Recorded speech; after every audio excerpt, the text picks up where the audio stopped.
Hello friends, good morning, नमस्कार, आदाब।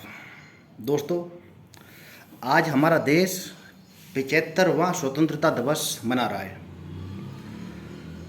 We all are celebrating 75 independence day. तो दोस्तों, सबसे पहले तो आप सभी को मेरी तरफ से, आप सभी देशवासियों को स्वतंत्रता दिवस की बहुत बहुत बधाई, स्वतंत्रता दिवस की बहुत बहुत आप सभी को शुभकामनाएं। दोस्तों, मेरा नाम मुकेश चौधरी है और आप देख रहे हैं मेरा यूट्यूब चैनल मुकेश हिंदुस्तानी। दोस्तों, आज हमारा देश 75वां स्वतंत्रता दिवस मना रहा है। इसी के रिगार्डिंग में दोस्तों, मैं कुछ बातें आप लोगों से शेयर कर लेता हूँ। मैं अपने मन की बात आप लोगों के साथ शेयर कर लेता हूँ। दोस्तों, कहने के तो आज हम स्वतंत्रता दिवस आयोजित कर रहे हैं, पूरा देश स्वतंत्रता दिवस मना रहा है, लेकिन दोस्तों, क्या किसी ने सोचा है ये स्वतंत्रता हमको कैसे मिली है? कितनी तपस्या, कितने तप और कितने बलिदानों के बाद हमें ये स्वतंत्रता मिली है। तो दोस्तों, हमें ये स्वतंत्रता फ्री में मिली है, हमारी पीढ़ी को ये स्वतंत्रता फ्री मिली है, इसलिए शायद हमको इसकी वैल्यू थोड़ा कम लगे। लेकिन दोस्तों, जिन लोगों ने स्वतंत्रता के लिए जो बलिदान दिया है, जिन लोगों ने स्वतंत्रता के लिए अपने जो प्राणों का बलिदान दिया है, दोस्तों, उनके लिए सबसे पहले उन सभी को मैं नमन करता हूं, उन सभी को मैं श्रद्धांजलि देता हूं। जिन महावीर ने भी, जिन क्रांतिकारियों ने भी स्वतंत्रता के लिए अपने प्राणों को न्यौछावर कर दिया, देश के लिए लुटा दिया, देश के लिए बलिदान कर दिया, उन सभी क्रांतिकारियों का मैं नमन करता हूं, उनको मैं श्रद्धांजलि देता हूं। दोस्तों, स्वतंत्रता ऐसे ही नहीं मिली हमें। स्वतंत्रता प्राप्ति के लिए बहुत लंबे समय तक संघर्ष हुआ है और हमारे देश के महान क्रांतिकारियों ने बहुत लंबे समय तक अंग्रेज़ों के साथ संघर्ष किया है, तब जाके हमें ये स्वतंत्रता मिली है। दोस्तों, मैं कुछ नाम आप लोगों के साथ शेयर करना चाहूँगा, जिन महान क्रांतिकारियों की बदौलत हमें स्वतंत्रता मिली है। आज हमें स्वतंत्र देश में चैन की सांस ले पा रहे हैं। उन महान क्रांतिकारियों में दोस्तों, जैसे लाला लाजपत राय, बाल गंगाधर तिलक, चंद्रशेखर, भगत सिंह, सुभाष चंद्र बोस, रानी लक्ष्मीबाई, तात्या टोपे, अशफाक उल्लाह खां, राम प्रसाद बिस्मिल।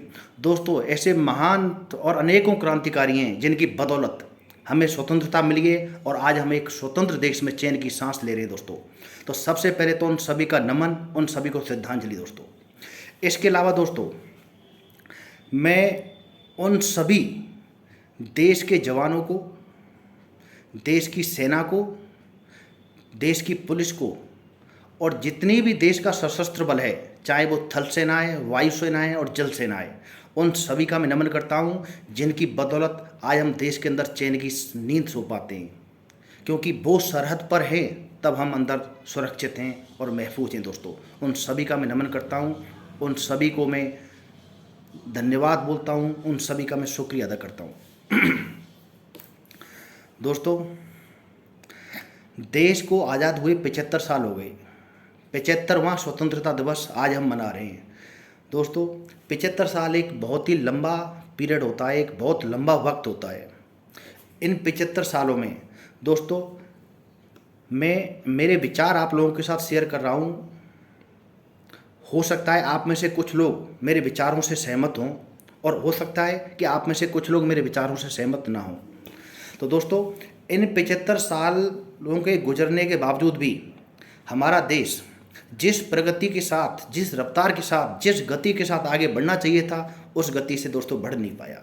हाँ, देश ने विकास किया है, देश ने प्रगति की है, देश नई ऊंचाइयों पर गया है, लेकिन जिस रफ्तार से जाना चाहिए था, जिन ऊंचाइयों पर जाना चाहिए था, वो दोस्तों वहाँ तक देश अभी नहीं पहुँचा है।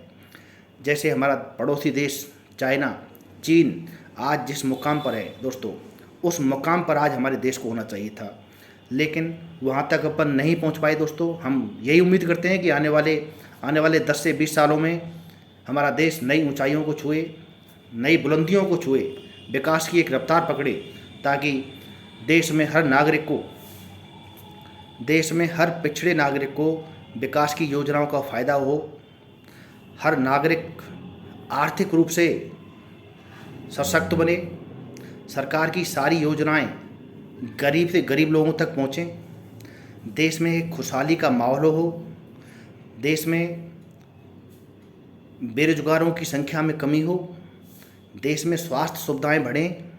ये सारी बातें जो दोस्तों मैं बोल रहा हूँ, ये सारी बातें विकास के अंदर आती हैं। हमारे देश का जब विकास होगा, हमारा देश जब नई ऊंचाइयों पर होगा, तो ये सारी चीज़ें उसके अंदर आ जाती हैं और ये हमें एक देश के नागरिक को, एक आम नागरिक को अपने आप ही सारी सुविधाएं मिलना शुरू हो जाता है दोस्तों। तो मैं आपसे क्या है, मैं कुछ मैं बड़े ही शॉर्ट फॉर्मेट में मैं आपसे कुछ ऐसी समस्याओं के बारे में डिस्कस करूंगा कि 75 साल गुजरने के बावजूद भी हमारा देश, मैंने आपको बताया कि जिस रफ्तार से जो विकास हमारे देश में होना चाहिए था वो नहीं हो पाया। क्यों नहीं हो पाया दोस्तों? क्या हमारी सरकारों ने कोशिश नहीं की है?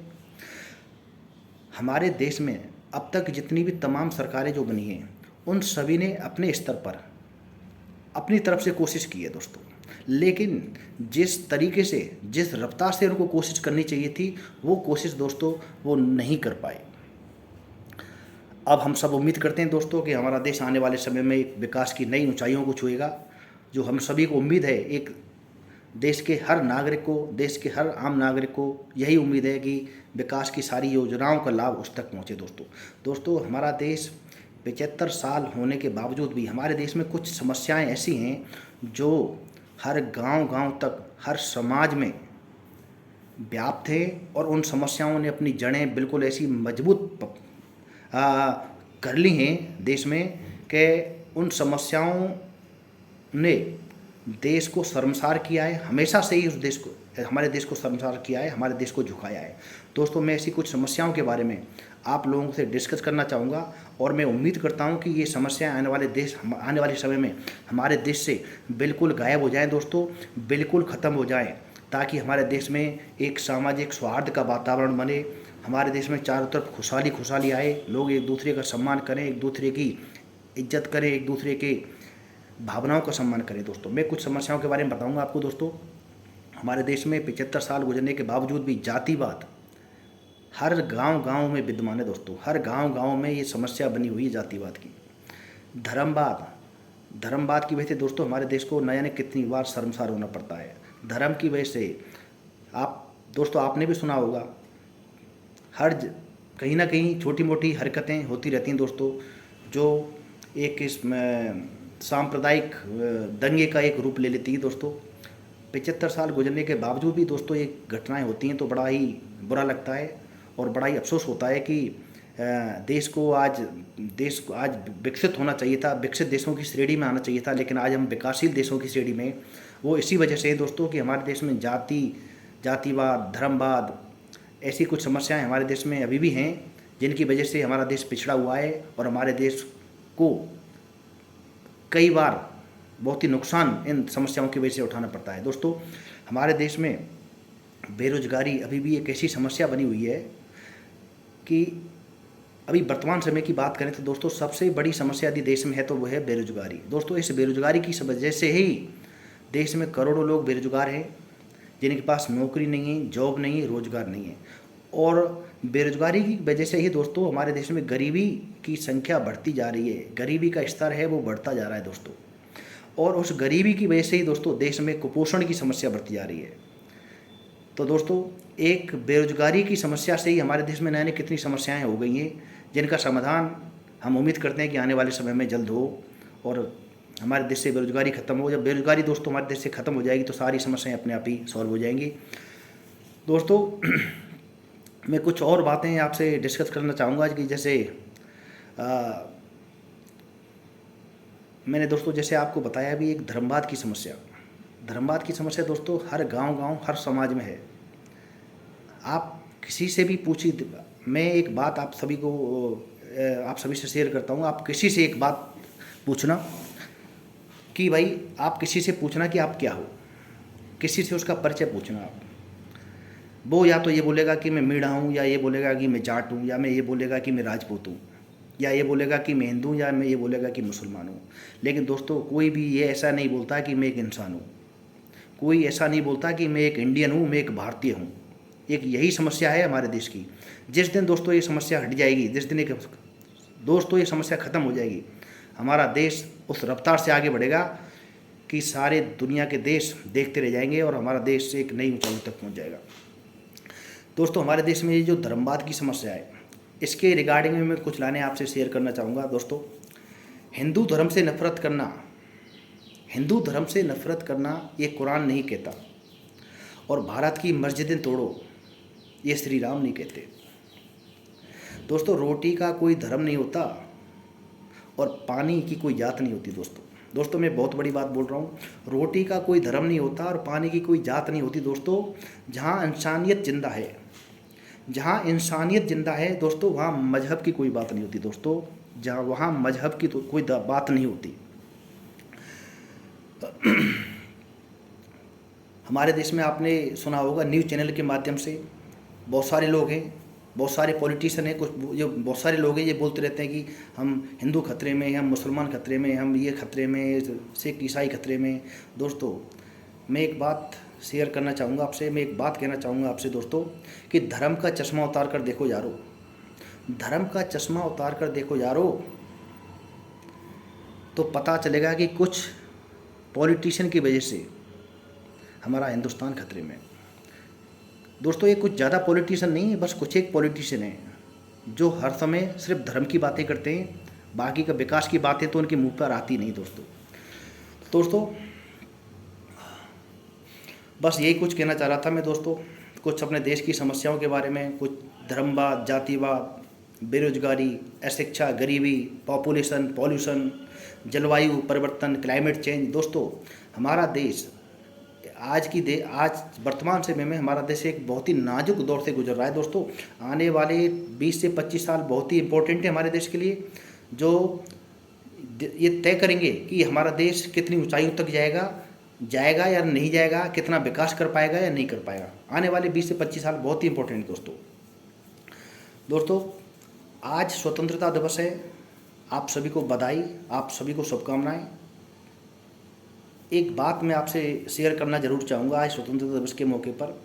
दोस्तों, जब भी स्वतंत्रता दिवस आता है या फिर 26 जनवरी आता है, तो दोस्तों आपने देखा होगा स्ट्रीट में, अपने रोडों पर बहुत सारे